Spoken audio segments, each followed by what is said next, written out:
Welcome back. In focus ہیں خرم دستگیر صاحب, سابق وفاقی وزیر, پاکستان مسلم لیگ نون کے سینئر رہنما. این ایف سی کے حوالے سے دیکھیں جتنے بھی ماہر معاشیات ہیں, ایون مفتاح اسماعیل صاحب جو کہ پہلے پی ایم ایل این سے تعلق رکھتے تھے اور فائنانس منسٹر تھے, وہ بھی یہ کہتے ہیں, اور ہر فائنانس منسٹر یہ کہتا ہے وفاقی, کہ تمام تر جو وسائل ہیں وفاق کے وہ ڈیٹ سروسنگ میں چلے جاتے ہیں یا صوبوں کو این ایف سی ایوارڈ دینے میں چلے جاتے ہیں, لہٰذا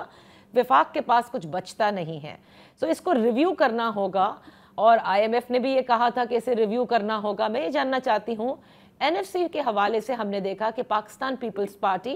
ہمیشہ معترض رہی ہے 18ویں ترمیم کی, کیونکہ وہ ذکر کرتی ہے اور وہ کہتی ہے کہ 18ویں ترمیم کے تحت ہی این ایف سی ملنا چاہیے. آپ سمجھتے ہیں کہ اب cutting of share of the provinces will be acceptable to Pakistan Peoples Party and even other provinces for that matter? نہیں, یہ تو جہاں تک ابھی جو ڈسکشنز ہوئی ہیں ان میں یہ پروپوزل نہیں.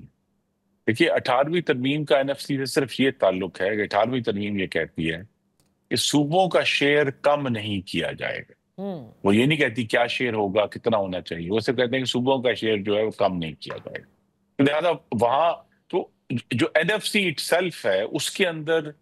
تبدیلی میں کوئی رکاوٹ نہیں ہے اگر صوبوں کا شیئر کم نہ کیا جائے. صوبوں کا شیئر رکھتے ہوئے, جس طرح میں نے پہلے عرض کیا کہ صوبوں کا جو 56 پوائنٹ سمتنگ شیئر ہے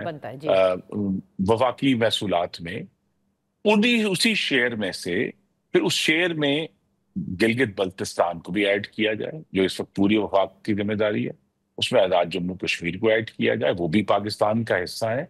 اور جو ہماری کمٹمنٹس ہیں جو سابق قبائلی علاقے ہیں, وہ جو صوبے اپنی شیئر میں سے, صوبوں کا شیئر کم نہیں ہوگا لیکن وہ جو علاقے اس وقت سارے وفاق کی ذمہ داری ہیں وہ بھی اس پروونشل شیئر میں سے ڈیل کیے جائیں گے. اسی طرح یہ کہا گیا کہ جب بے نظیر انکم سپورٹ پروگرام ہے وہ سب صوبوں کا ایک برابر ہے, اس میں سب کا ایگریمنٹ ہے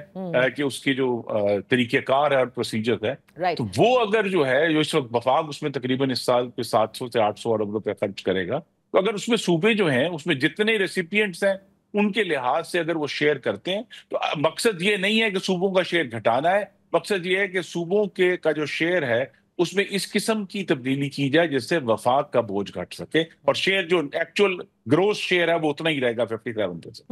لیکن یہ دیکھنا ہے نا صوبے اس میں تیار ہوتے ہیں کہ نہیں, کیونکہ اگر شیئر کم نہیں کیا جا رہا لیکن اس شیئر میں سے کہا جا رہا ہے کہ اب دوسروں کو بھی, یعنی دوسرے صوبے جو ہیں اس میں بھی کنٹریبیوٹ ہونا ہے, اور ساتھ یہ کہ بے نظیر انکم سپورٹ میں اب صوبے بھی اپنا شیئر ضرور ڈالیں. تو دیکھتے ہیں کہ نہیں, دیکھیں نا ایک بات جو آپ کے ناظرین کو معلوم ہونی چاہیے کہ 16 سال سے 2009 سے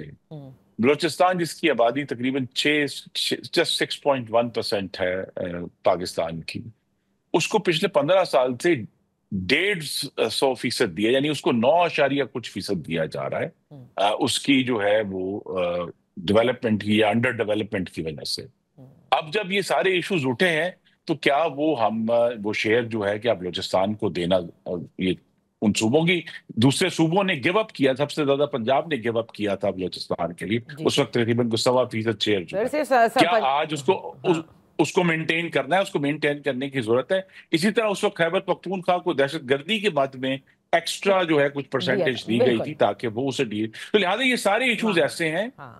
جن کو آئی تھنک منطقی طریقے سے, اور اگر ان کو بہت زیادہ جذباتیت سے نہ ڈیل کیا جائے تو آج کے ماحول میں صوبوں کا اوور آل شیئر کم کیے بغیر اس کو ڈیل کیا جا سکتا. ٹھیک ہے, دیکھتے ہیں کہ اب یہ معاملات کیسے چلتے ہیں. ایک آخر میں سیاسی سوال ضرور بنتا ہے, کیونکہ تنقید اس وقت مسلم لیگ نون پر یہ ہو رہی ہے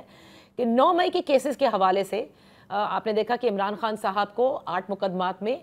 بیل ہوئی سپریم کورٹ کے ذریعے, لیکن اس کے بعد ہی یعنی اسی دن ہم دیکھتے ہیں کہ جو ان کے بھانجے ہیں